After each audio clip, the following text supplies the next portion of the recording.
दुश्मनी अगर सीखनी हो ना तो वह भी सीखो रावण से। कौन था रावण? उच्च कुल में जन्मा हुआ, ब्राह्मण कुल से जन्मा हुआ, पुलस्त्य का नाती, भगवान भोलेनाथ का परम भक्त, त्रिलोक विजेता, नौ ग्रह जिसके अधीन, पुष्पक विमान जिसके पास, वह रावण। जब लंका पर विजय पाने के लिए श्री राम जी ने शिवलिंग की स्थापना की, तब राम जी ने कहा ऐसा आचार्य चाहिए जो वैष्णव हो, शिव जी का परम भक्त हो, शास्त्रों का अच्छा ज्ञाता हो, ऐसा आचार्य चाहिए। तो जामवन जी ने कहा हे प्रभु, ऐसा आचार्य एक है, लंकापति रावण, लेकिन वो आएगा नहीं।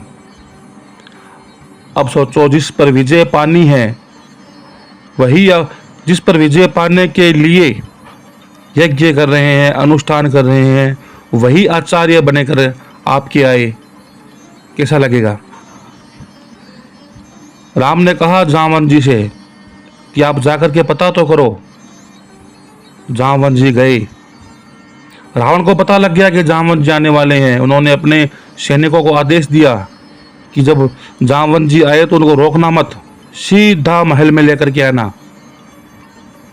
और जब जामवन जी पहुंचे रावण के पास, रावण ने उनको बिठाया, आतिथ्य सत्कार किया और पूछा हे पितामह, कैसा आना हुआ?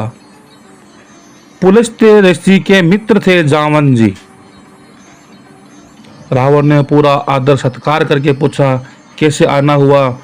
तब जामवन जी ने कहा मेरे साथ दो युवक हैं, मेरे साथ दो जजमान हैं जो आपसे शिवलिंग की स्थापना करवाना चाहते हैं। रावण ने कहा मेरी जहां तक जानकारी है आपके जजमान तो अयोध्या के राजकुमार है। जामवन जी ने कहा हाँ, क्या आप यज्ञ करवाएंगे?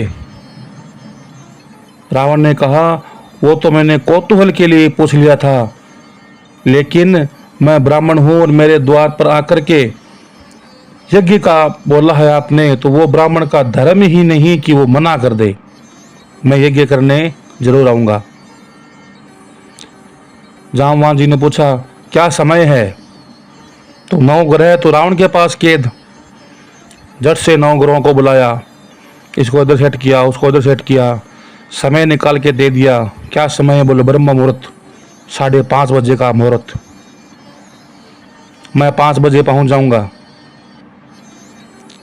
जामवन जी कहते हैं आचार्य रावण, सामग्री क्या चाहिए? रावण ने कहा कि वो वन में रह रहे हैं, वनवासी हैं, वो क्या सामग्री लाएंगे?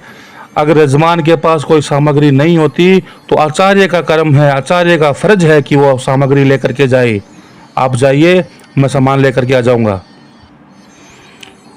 और रावण ने मेघनाथ को उठाया, कहा शोक वाटिका में जाओ और सीता को कहो कि मैं मिलना चाहता हूं।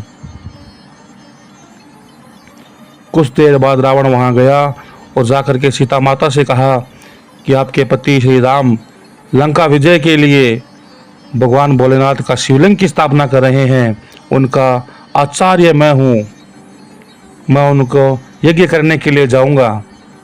आप विमान पर बैठ करके मेरे साथ चले, क्योंकि विवाहित पुरुष के साथ यदि उसकी पत्नी ना बैठे तो वह यज्ञ अधूरा रहता है, और रावण अधूरे यज्ञ का आचार्य नहीं है। ऐसा था रावण। और रावण उसको लेकर के भी गया माता सीता को। जाकर के जब वहां पहुंचा, राम जी लक्ष्मण जी दोनों खड़े हुए और आचार्य रावण को प्रणाम किया। फिर रावण ने कहा कि अपनी पत्नी को बिठाइए। तब राम जी ने कहा कि पत्नी मेरे पास नहीं है। तब रावण ने कहा पुष्पक विमान से आपकी पत्नी है, उनको ले आइए और बिठाइए। सीता जी को बिठा करके रावण ने शिवलिंग की स्थापना करवाई। और देखिए श्री राम जी को भी उन्होंने वापस पूजा जैसे समाप्त हुई, सीता जी को ले जा करके वहीं बैठा दिया पुष्पक विमान पर ही। राम जी चाहते तो उसी वक्त ही सीता जी को वहां रख सकते थे, रावण चाहता तो पूजा बिना सीता के भी करवा सकता था, लेकिन ये एक दुश्मनी की मिसाल देखो। दुश्मनी भी हो तो ऐसी हो, दुश्मनी निभाओ, खुलकर निभाओ, लेकिन इस हद तक नहीं जाना कि कभी अगर दुश्मन से दोस्ती करना पड़ जाए तो हम उनसे नजर ना मिला सकें। जब रावण ने श्री राम जी का यज्ञ का संपूर्ण किया और जब जाने लगा, राम जी ने कहा, आचार्य जी दक्षिणा बताइए। तब रावण हंसा, बोला, एक वनवासी, मुझे क्या दक्षिणा दोगे? त्रिलोकी की संपदा मेरे पास है, कुबेर का रथ मेरे पास है, मुझे आप क्या दक्षिणा दोगे? राम जी ने कहा कि मैं रघुकुल से हूं, आचार्य को दक्षिणा नहीं दी जाए तो उसका फल, यज्ञ का फल प्राप्त नहीं होता है, इसलिए आप बताइए। रावण ने कहा, समय आने पर मांग लूंगा। फिर भी राम जी ने जिद किया कि नहीं, आप बताइए दक्षिणा क्या है। तब क्या दक्षिणा मांगी रावण ने? रावण ने बड़ी ही प्यारी दक्षिणा मांगी। रावण ने कहा कि जिस समय मेरे प्राण निकलें, मेरे दोनों जजमान मेरी आंखों के सामने होने चाहिए। ऐसा था रावण।